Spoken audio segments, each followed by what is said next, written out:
আজকে এই সংসদ এমন একটি সময় অনুষ্ঠিত হতে যাচ্ছে যেই সময় সঙ্গত কারণেই দেশে নানাবিধ সমস্যা বিরাজমান। অত্যন্ত দুঃখের সাথে বলতে বাধ্য হচ্ছি, এই সংকট এবং সমস্যা তীব্র আকার ধারণ করায় মানুষের যখন জনদুর্ভোগ আমরা লক্ষ্য করছিলাম, তখন তৎকালীন মহামান্য রাষ্ট্রপতির সাথে আমি সরাসরি কথা বলেছিলাম এবং স্পিকারের দায়িত্বে আপনি ছিলেন, আপনার সাথেও আমি কথা বলেছিলাম। মহামান্য রাষ্ট্রপতির সাথে কথা বলে ওনার বরাবরে একটা অনুরোধ জ্ঞাপন করে একটা চিঠিও দিয়েছিলাম। সেই চিঠির কপি আপনাকেও দেওয়া হয়েছে, মাননীয় প্রধানমন্ত্রীকেও দেওয়া হয়েছে। বলেছিলাম যে এই সংসদটা আমাদের জাতীয় সকল কর্মকাণ্ডের মূল হওয়ার যে দাবি রাখে, এই ধরনের একটা স্পর্শকাতর সময়ে সংসদের একটা বিশেষ অধিবেশন আহ্বান করার জন্য। আমি জানি বিধি অনুযায়ী এই অনুরোধ জানানোর কথা মাননীয় প্রধানমন্ত্রীর, তারপরেও আমরা দায়মুক্ত নই, দায়বোধের জায়গা থেকেই এই চিঠিটা ইস্যু করেছিলাম। কিন্তু আজ পর্যন্ত এর কোনো উত্তর পেলাম না। এটার কি হলো? দাবি ছিল সমাজে বিদ্যমান যে সংকট সমস্যা, বিশেষ করে বিদ্যুৎ খাতে যে অব্যবস্থাপনা, একদিকে মানুষ বিদ্যুৎ পাচ্ছে না, লোডশেডিংয়ের জ্বালা, অন্যদিকে বুথড়ে বিল, এর কোনো সদুত্তর নাই। গ্যাসেরও তীব্র সংকট দেখা দিল, আবার গ্যাসের অপ্রতুলতার কারণে মানুষ আবার তেলের দিকে ধাবিত হলো। এই সব নিয়ে একটা জটিল পরিস্থিতি, আর এই সমস্ত পরিস্থিতির কারণেই দ্রব্যমূল্য হু হু করে বেড়ে যাচ্ছে এবং বেড়ে গেল। দুর্ভোগের এই বিষয়গুলো নিয়ে আইন শৃঙ্খলা পরিস্থিতির অবনতি, আজকে স্বরাষ্ট্রমন্ত্রী মহোদয় তিনি একটা বিবৃতি দিয়েছেন, তিনি কিছু ডাটা তুলে ধরেছেন। আবার আমাদের বিরোধী দলের পক্ষ থেকে ওই ব্যাপারে উদ্বেগ প্রকাশ করে কিছু কথা বলা হয়েছে, তারাও কিছু তথ্যভিত্তিক বক্তব্য রেখেছেন। জ্বালানি সংকটের কারণে এবং বিদ্যুৎ সরবরাহ নিরবচ্ছিন্ন না থাকার কারণে শত শত কলকারখানা বন্ধ হয়ে গেছে। কেউ 700 বলছে, কেউ 900 বলছে, কেউ 95টা বলতেছে, হোয়াট এভার মেবি। কিন্তু বোঝা যাচ্ছে যে বিপুল সংখ্যক কারখানার উপরে এর একটা নেতিবাচক প্রভাব পড়েছে। কারখানা বন্ধ হওয়ার মানে শুধু মালিক পক্ষ ক্ষতিগ্রস্ত হওয়া না, লক্ষ লক্ষ শ্রমিক যারা এখানে শ্রম বিনিয়োগ করে থাকেন তারাও ক্ষতিগ্রস্ত হওয়া। এর পাশাপাশি আমরা যারা দেশের সাধারণ জনগণ, কারখানার এই প্রোডাক্টসগুলো আমরা যারা ব্যবহার করি তারাও ক্ষতিগ্রস্ত।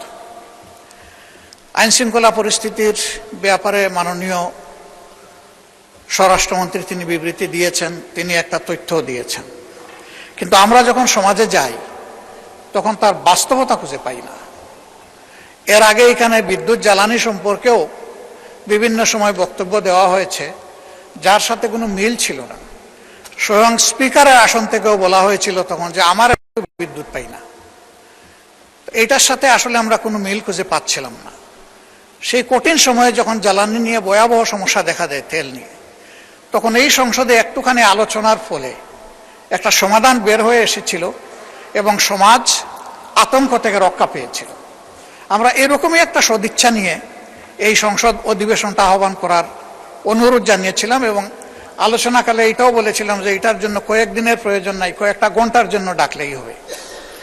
কিন্তু দেখা হলো না। আজকে আমাদের সামনে এখন 3টা বিল এসেছে, সেগুলো আজকে অবশ্য আলোচনা হবে না, উত্থাপনের জন্য এসেছে, কিন্তু এর মধ্য দিয়ে তার প্রক্রিয়াটা শুরু হবে। মাননীয় স্পিকার, আমাদের এই সংসদটা আমরা সবাই বলে আসছি যে এটা গতানুগতিক কোনো সংসদ না, এটা ভিন্নধর্মী একটা সংসদ এবং 24-এর রক্তের উপর দাঁড়িয়ে থাকা একটা সংসদ। আশা ছিল যে সংসদের সূচনা থেকেই আমরা একটা ফ্রেশ স্টার্ট করতে পারবো, দেশের জন্য, জাতির জন্য নতুন একটা সূচনা হবে, পরিবর্তনের একটা সূচনা হবে। সেই লক্ষ্যেই আমাদের সংসদ নির্বাচন এবং গণভোট অনুষ্ঠিত হয়েছিল। সংসদ নির্বাচন অনুযায়ী এর ফলাফল অনুযায়ী সংসদ আহ্বান করা হয়েছে, কিন্তু গণভোটের জন্য সংস্কার পরিষদের সেই সভাটার আহ্বান করা হলো না। এটা যখন উপেক্ষিত হলো, আমরা নোটিশ দিলাম, আলোচনা হলো 3 ঘন্টা, তারপরে বিষয়টা টকড আউট হয়ে গেল। টকড আউট মানে নো রেজাল্ট। আমরা এখানে আসলে নিজের জন্য এই বিষয়টা উত্থাপন করিনি, জাতির জন্য ছিল, যেখানে প্রায় 70% মানুষ হা ভোটে রায় দিয়েছিল। এবং আমরা উভয় পক্ষ, এখন যারা সরকারি দলে আছি, বিরোধী দলে আছি, আমরা সবাই ছিলাম তখন গণভোটের পক্ষে, এবং হায়ের পক্ষে আমরা কম হোক বেশি হোক আমরা সবাই ক্যাম্পেইন করেছি। কিন্তু এইটা যখন বাস্তবায়িত হলো না, জনগণের মধ্যে একটা আতঙ্ক, একটা অনিশ্চয়তা, একটা সন্দেহ দেখা দিল। আমরা বারবার এই বিষয়টা বলে আসছি, তার কোনো প্রতিকার পেলাম না। এখানে বরঞ্চ তার বিকল্প হিসাবে বলা হলো যে সংস্কারের বিষয়টা বা সংস্কার পরিষদ গঠনের বিষয়টা যেহেতু সংবিধানে নেই, এই জন্য এটা বেআইনি, আপনারা যে শপথ নিয়েছেন এটা অবৈধ শপথ। উল্টা আমাদের উপরে আরেকটা বোঝা চাপিয়ে দেওয়া হলো। অথচ এটা জনগণের দেওয়া রায়, উভয়ে মেনেছিলাম, সেই ভিত্তিতেই এই নির্বাচন হয়েছিল। এবং যে অর্ডারের মাধ্যমে নির্বাচন হয়েছে, একই অর্ডারে লেখা ছিল যে 30 দিনের ভিতরে সংসদ অধিবেশন ডাকতে হবে এবং একইভাবে সংস্কার পরিষদের সভা আহ্বান করতে হবে। উল্টা দায় এসে গেল আমাদের উপরে। আমরা ন্যায়ের পক্ষে, জনগণের পক্ষে থাকার পরেও, মাননীয় স্পিকার, আমরা তো এখানে জনগণের জন্য কথা বলেছি, এটা কোনো দলীয় সুবিধা নেওয়ার জন্য আমরা বলি নাই। বিরোধী দল এখান থেকে লাভবান হবে এমনও কোনো সম্ভাবনা নেই। 18 কোটি মানুষের রাইটের পক্ষে ছিল আমাদের এই কথাগুলা, যে কারণে ফেসিবাদ যুগে যুগে জেকে বসেছিল এই জাতির গাড়ে। আমরা চেয়েছিলাম ওই জায়গাগুলো পরিষ্কার হোক, কিন্তু আমরা বিস্ময়ের সাথে লক্ষ্য করলাম গণভোটের রায় তো মানা হলোই না। 133টা অর্ডিন্যান্স যেটা ছিল, এখান থেকে 20টাকে ল্যাপসেস করে দেওয়া হলো, যেগুলো ছিল খুবই গুরুত্বপূর্ণ। বিচার বিভাগের স্বাধীনতা, স্বাধীন দুর্নীতি দমন কমিশন, স্বাধীন মানবাধিকার কমিশন, গুম কমিশন, পুলিশ সংস্কার কমিশন, নির্বাচন কমিশন, এই বেসিক জায়গাগুলো যেগুলা ঠিক না হলে ফেসিবাদ থেকে এই দেশ এবং সমাজ মুক্তি পাবে না, সেগুলাই ল্যাপস করে দেওয়া হলো।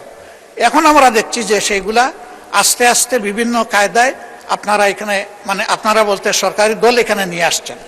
আরেকটা বিষয় এখানে লক্ষণীয়, আজকের দিনটা হলো বৃহস্পতিবার। আমাদের কনসেনসাস অনুযায়ী এই দিনটা হচ্ছে বেসরকারি দিবস। বেসরকারি দিবসে সরকারি বিল আসে কিনা এটা আমি জানি না, আমাকে জানালে আমি খুশি হব।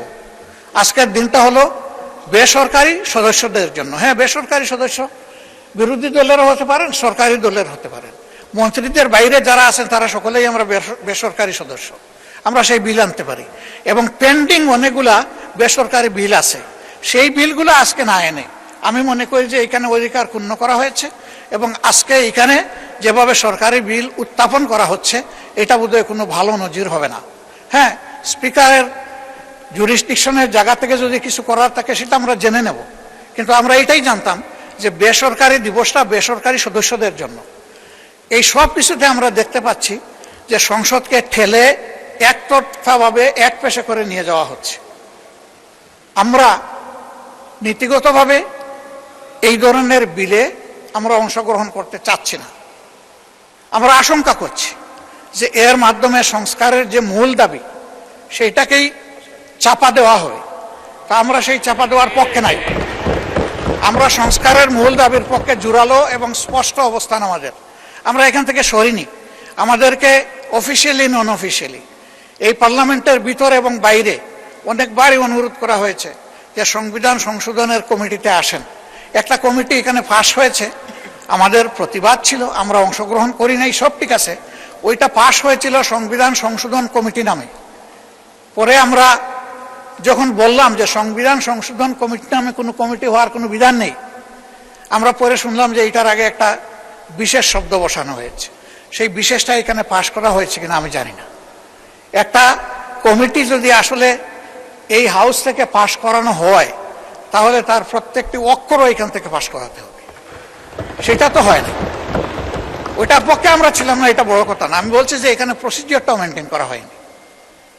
মাননীয় স্পিকার, এই সমস্ত বিষয় বিবেচনায় নিয়ে এখন যে বিষয়টা আপনি উত্থাপনের দিকে যাচ্ছেন, আমরা যেহেতু এই আলোচনায় বৃহৎ স্বার্থে আমরা পুরা সংস্কার চাই, আমরা গণভোটের বাস্তবায়ন চাই, এবং আমরা এইভাবে খণ্ডিত কোনো প্রসেসের অংশ হতে চাই না। এই জন্য আমরা এখন আর এই আলোচনায় আমরা অংশগ্রহণ করব না।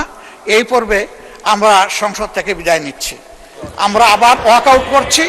আমরা আবার যখন উপযুক্ত তখন ইনশাআল্লাহ আমরা আসব, অংশগ্রহণ করব, জনগণের পক্ষে কথা বলবো। 4টা নোটিশ আমরা জমা দিয়েছি।